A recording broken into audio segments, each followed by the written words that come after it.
Well, you had a chance to listen to a little bit of music here from Edwin Saladin, better known as Cheatcodez. This is Infocus, as you can see, with the new graphics behind us. Dr. Jabbar Al-Abadi is out today, but he was very gracious to allow us to take over the set here, and we're very happy to be with you. And again, we have Edwin Saladin, who is better known as Cheatcodez, and thanks for being on, man.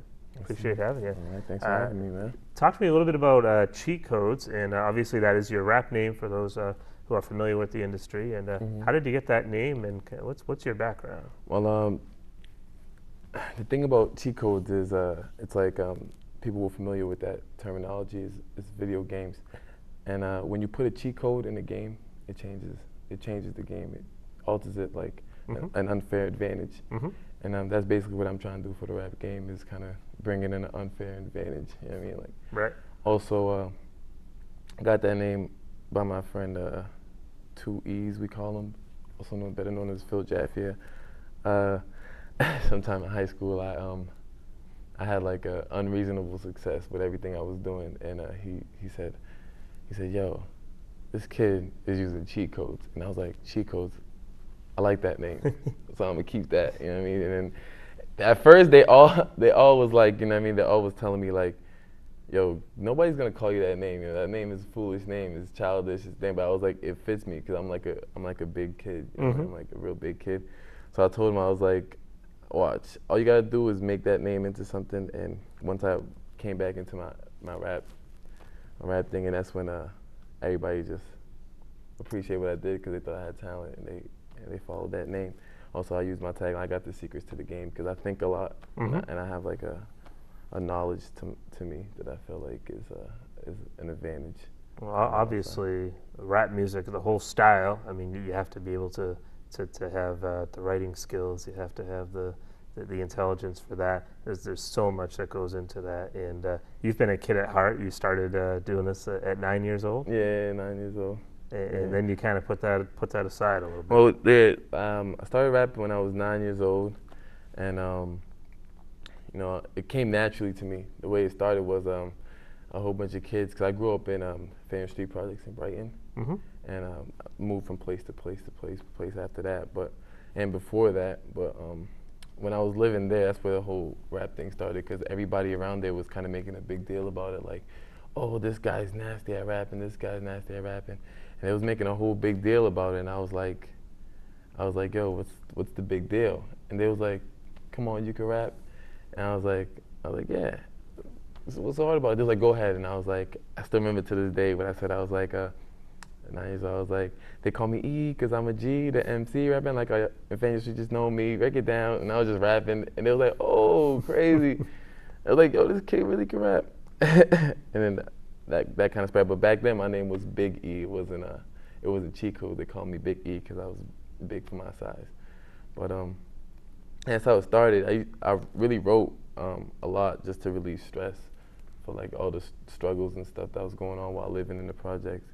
But then I grew up, got older, and really got a passion for basketball.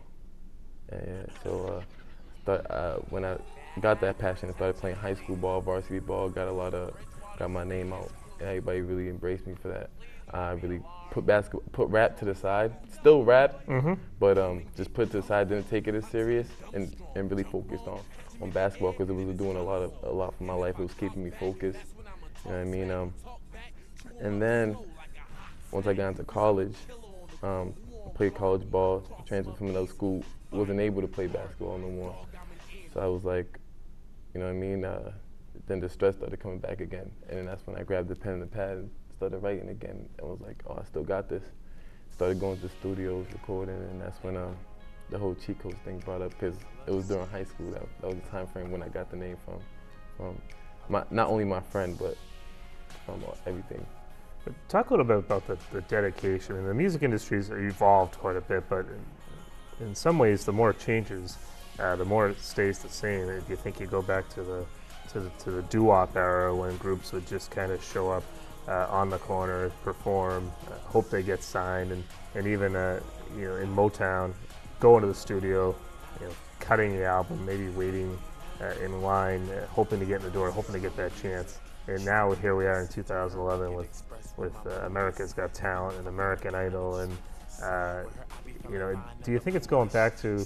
It's great to kind of have the 5 minutes of fame, but you really have to put a lot of time into the studio, into the writing aspect, and how do you get there so you can be for the long term as opposed to just the 5 minute fame that you get on reality TV? There's obviously a lot more work that goes into I mean, I just put all my focus into what I'm trying to do. As long as I'm in the studio constantly working on new projects, constantly bringing new material, constantly trying to do shows and making moves to get to the next level. As long as I keep doing that, then and keep bringing new things that are appealing to the audience, but still showing them my life. I feel like that's a change by itself, because it's hard to find a person that's really like me and unique like that. And if I should give the world me, then it will bring a change to that game. A lot of the great rappers in the industry you will find are English majors, journalism majors. They know how to write stories and tell stories. So I'm assuming that it's very important to have a background, to have stories that you can tell, and that's really what rap music is. You're communicating messages, and I understand that has a lot to do with your philosophy as well. Oh yeah. I write a whole bunch of philosophies. Actually, I'm actually working on a song, on a Secrets Unlocked mixtape. I got this song on there called "Father Time," which I'm remixing Lloyd Banks's remix. Lloyd Banks's song "Father Time." I'm remixing that, and I'm calling it "Father Time" because I have a philosophy where I say, "What if time was God?" And a lot of people, when they hear that, they're like, "I mean, that's absurd. Like, what if time was God?" But the reason I say that, which is not fact, it's just because I'm working on a book of filling it with philosophies. It's not fact, but because I believe in God myself. But it's if you think about what time is, time heals all, time destroys all. Time was the first thing here. Time will be here when everything's gone. Time is everywhere. Everything's made in time. Time is everything. Time is immortal. Time will be here forever. So what if time was God? But it's not a fact. It's just some of the stuff that goes on in my brain. You know what I'm saying? Yeah, no, and that's definitely part of it. And obviously, you've been writing since you were 9 years old. What were some of the influences of some artists that you followed when you were younger? I used to listen to Tupac, Biggie Smalls. I liked them too a lot. The influence, well, the thing is, like, I feel like I learned from all the artists and then just kind of incorporated them in my style. Like from Eminem, Missy Elliott to the Bone Thugs and Harmony, Trey Songz, all those guys, even R&B, not just rap artists. I learned from R&B artists and just kind of incorporated them. Nowadays, I listen to Drake a lot. I really like that guy. Lil Wayne is cool too. I like him too. Wiz Khalifa is one of my favorites now. Yeah, so I just the things they do, I try to watch them because they've done it first, and just try to incorporate it to everything that I'm trying to do now, and still give the world a lot of me in the process. All right, well, we're going to take a listen of you here as we go to a break. When we come back, we're going to talk a little bit more about Cheatcodez, how you can find Cheatcodez, and also going to talk about some local performances coming right up. All right. And I think we might have something in the studio, too. Stay with us. And how we doing, Bridgewater? Make some noise!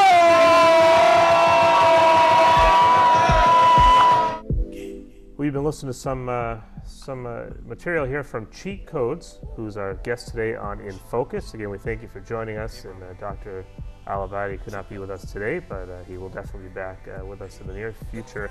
But we want to talk a little more about Cheatcodez, and we're talking a little bit about the rap industry. And on the local front, you actually have a performance that you're doing. As of this taping, it's later on this week, but for folks who will be watching this, we'll be showing you some highlights here on top of our discussion. But this is an event at Bridgewater State University. Yeah. It's called DJ Blackout. Shout out to DJ Blackout.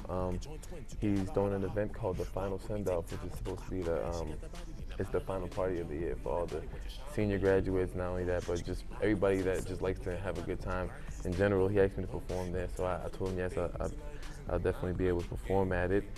And I'm currently working on a music video for my next single, which is coming up on my upcoming mixtape, Heavily Coded, called Making Ish Happen. And I figure I might just take some footage from that show and throw it on top of that. It's going to be at Bogart's. Yeah, it was it's gonna go well. I guess that's my performance. Talk about the process of putting a song together, and time you spend in the studio. What are some of the things you have to work on? I know it's the same effect as in the television industry. People watch on TV and they see the reporters on the screen and they think, oh, that's it. That's the 10 minutes they were on there. Or they see an athlete and, wow, he can play basketball, and he just shows up 5 minutes before the game and now he's a superstar. But obviously it doesn't quite work that way. In your industry, there's a lot of preparation that has to be done. You really gotta really make yourself your product. That's like the main thing. Like, you have to really go about everything you do and focus, put it mainly on that focus. And it's hard because some people want to go halfway. Some people want to do this, that. When you decide finally that I'm gonna put this to the side and really just focus on what I want to do, that's when all the success comes in. Because it's really not just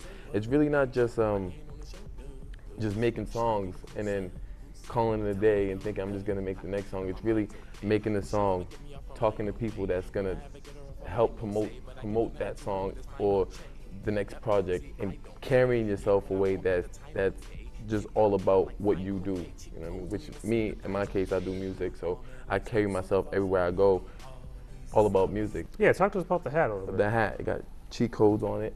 It got Top Flight on it, which is a lifestyle I chose to live. Top Flight, and it's the friends that I have behind me. It's about 14 of us. All their names they all got nicknames like me. I don't want to say their real names, but Tragedy, OD, JR, J-Rock, Ace Boogie, Big Dog, Problems, Tiz, 2 E's, and Tay, Silly First Lady, and my boy Flip, who's in Brazil right now. But we all kind of like grew up together, and we all do different things to try to excel as people amongst the earth. For instance, there's like 3 other rappers on it. My man Darte's trying to be a basketball player in the NBA, which he got really good potential for.